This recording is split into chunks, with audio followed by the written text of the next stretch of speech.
Well, like I said in last week's show when I reviewed it, they don't just get their babies back, they got a mystery going on as well. Alert Missing Persons Unit, which you can watch every Monday night on Fox and again on Hulu next day. There's a lot of amazing stuff going on, and this guy is right in the center of it. He plays Mike. It's Ryan Broussard. Ryan, how you doing, man? I'm doing well. I'm doing well, man. How are you? Doing great, man. Doing great. So, can you actually talk about really quickly what kind of drew you to the show? Because did you realize pretty quickly when you're reading the scripts that this isn't like your typical procedural type show? Yeah, that's exactly what draws you to it. I mean, I think there's so much. It's such a character-driven piece, whereas a lot of procedurals, it's just kind of case-to-case basis, and you're focused on that. But it really, this show gives you a real in-depth view of each one of these characters, personal lives, professional lives. It really gives you a sense of who these people are, what their character is. So that's what immediately drew it to me. And then just even the character breakdown of Mike, I was like, I know exactly who this is. I mean, this is not going to take some, a ton of work. It's challenging, but at the same time, it's like I can buy into who this person is. He has a lot of the same values and morals that I have. So yeah, it was super easy to get into, and I was into the project as soon as I got it, and I read the script. And Mike was a character that I liked instantly too. So that certainly helps. He was one of the ones that just jumped right out at me. So after Yeah, 3 episodes, man, I think that it's safe to say that Mike's an extremely patient guy with yeah. everything that he's already been through with Nikki and the family since Keith's return, things like that. So we see the little glances he gives when Nikki and Jason are together. How difficult is this for him really right now? Yeah, I mean, it's I've said it before where, the part of Mike I like so much is that he has so much compassion and empathy for human beings. I think that's why he wants to be part of the MPU and help families, get their the people who are missing back and kind of not save the day or play superhero, but he wants to be part of that. And I think he wouldn't be a human being, and he wouldn't have that empathy if he didn't understand that Jason and Nikki went through something extremely traumatic that will tie them together forever. So it's like you want to be as supportive as you can, but at what point does kind of human error kick in, and that jealousy that we all experience as human beings kind of kick in? And as you said it perfectly, it's like you have to be patient, and you want to give them the space to heal, and Keith is back in the picture, so you understand that kind of throws a kink in our relationship, and what that means for us.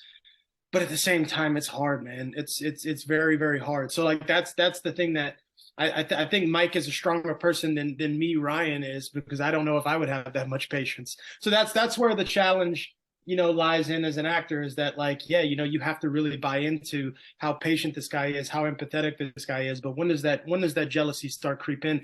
And I think we see that as each episode goes on, if it gets more and more complicated.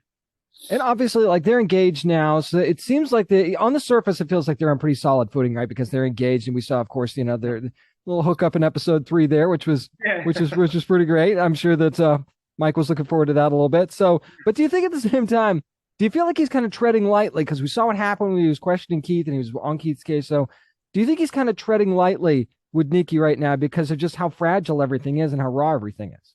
Yeah, I mean, I think with Nikki, the professional and the personal are coming into the office, where it's like we have to get this information if we want to find Keith's kidnapper. I have to grill him about this. I have to ask these questions that might be painful and might be traumatic for him to recall, but at the same time it's necessary. And then you see Nikki wanting to protect him and being a mom, so it's that it complicates our work. It's like we're not able to do our job because it is so personal. And I mean, I'm taking it personally as well, because I was the person who was responsible for heading the heading of finding Keith when he initially went missing. That's how me and Nikki kind of formed a relationship. So it means a lot to me to find Keith's kidnapper as well, but it's also, it's very, very hard when it's so personal for Nikki that she's trying to protect him at all costs, and it's not really helping our case and finding him any faster. It's funny that you say that because that kind of leads me to my next question.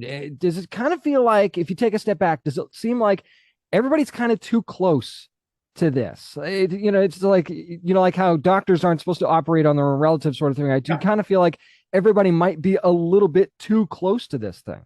yeah. That's why I think it's like we that's why I think as an audience and the characters in the show want to believe that it's Keith so bad, because there's so many questions of like, I saw a lot of people saying like, just can we just do a DNA test on this kid already? And it's hard because every single one of us wants to believe that it's Keith because 6 years have gone by. We're so invested in this that we kind of have the blinders on, where it's like it would just be as simple like, okay, let's do this DNA test and find out if it's really him. But it's at the same time you want to protect him. You got to understand, how does that make him feel? If every single person that's involved in his life doesn't believe that it's really him. Exactly. So it's like you're walking that line, and it's like, yeah, everybody's in it too deep. So it's like we got to just kind of like let it play out. I think that's the fun of the show, is that we're gonna, as an audience, we're gonna all find out all this information as time goes by each episode. And we saw a little bit of a tease of that actually in episode 3 with maybe there's a DNA test, maybe there isn't. But we've also seen little teases almost at the end of every episode. You got something's going on with Sydney. We don't know what's going on there. So what is going on with this family, man? I mean, are we just scratching the surface of what we're about to find out here? Yeah.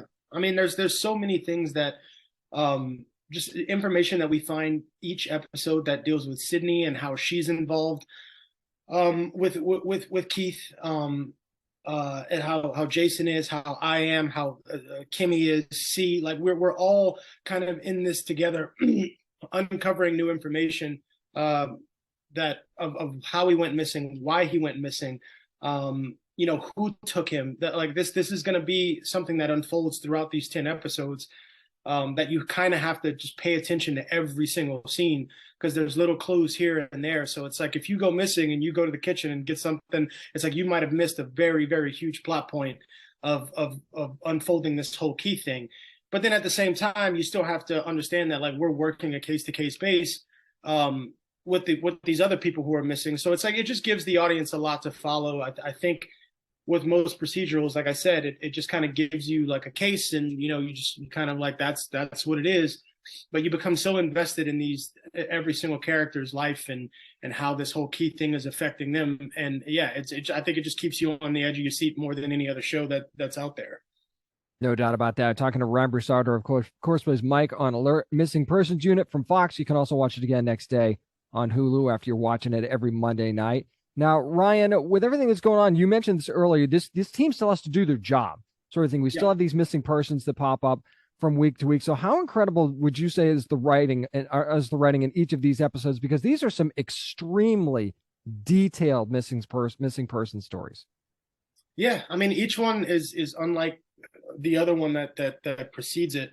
Yeah, it keeps us on our toes, because a lot of the times we're getting these episodes, like 2 episodes at a time. So we don't know, when we're shooting episode 4 and 5, like we don't necessarily know what's going to happen in episode 6 or 7, as far as just the cases, not anything to do. Like we're all, I think, anticipating the key thing just like everybody else. But we are also excited about like, okay, what is this new case going to be where somebody goes missing and we have to find them? So like we're kind of like on the edge of our seats, anticipating that. And yeah, the writing has always been good. They haven't let us down throughout this first season, where I think it's like super detailed. It's not just kids going missing, it's adults going missing. Like we have to also understand that like in a missing persons unit, or like, Amber Alerts, or like we always think that it's like it has to be a child. It's like, no, adults go missing too. Like people have loved ones, people have husbands, people have wives that go missing for months, years. So it's I think that's just having that variation just really, I think, allows the audience to understand, or the people who are really out there doing this groundwork, which is our inspiration. We get to portray these characters and kind of pay, homage to them, but at the same time, like there are real heroes out there like doing this groundwork, and these characters are based off of them. So yeah, it's diverse. It's every single case is new and interesting. So the writing has been incredible for us. That's one of the things I really love about the show too. So you hit the nail right on the head on that one. So let's talk about this team though for a second, because this is such a great group of characters, man. How much do you love this group and all of the different personalities that you've got going on in the room with Nikki and Kimmy and everybody? It's just it's a fun group.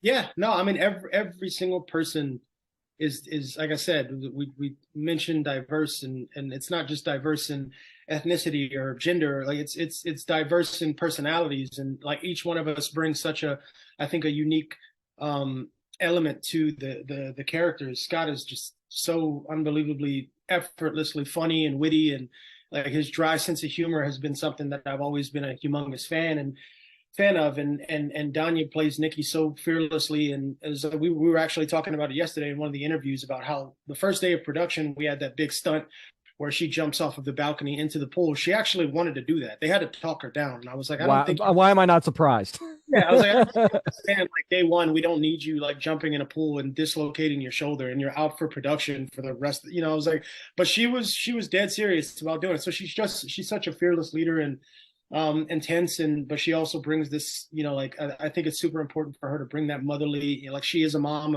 of her two twins, and like she brings such a compassion to the role, and Adiola is like bringing Kimmy to life. I mean, like that's such a hard character to play because it's like, who is this character? This character is somebody who's unbelievably bright, but then she's like also a shaman who like does these, medical practices that are so out there that like we all kind of just like over the years have bought into it, and we're all part of it now. Like that was one of I think my favorite interactions with the character was with her, because like throughout the season, not just me and Addie bonding, as co-workers, but just also in the show, we found that ease in our relationship between Mike and Kimmy, and then see like everybody plays their part beautifully well. Everybody brought such like we had such a connection right off the bat. I think that chemistry bleeds off of on screen so well because it's natural, it's organic. Like that's really how we feel about each other in real life, and it happens super quick. It shows on screen too, man. It really, really does. And you guys will see it. Break out the sandalwood candles and the eggs, because every Monday night on Fox, we've got Alert Missing Persons Unit that you can watch every Monday at 9 p.m. And again, by the way, on Hulu. So like Ryan said, if you feel like you might have missed something, you watch it again on Hulu and you go, oh, that was important. I'm glad I did that. So you'll find out a lot about what's going on in these upcoming episodes. Ryan Broussard, thank you so much, man, for the time today. I really appreciate it. Thank you so much for having me, man.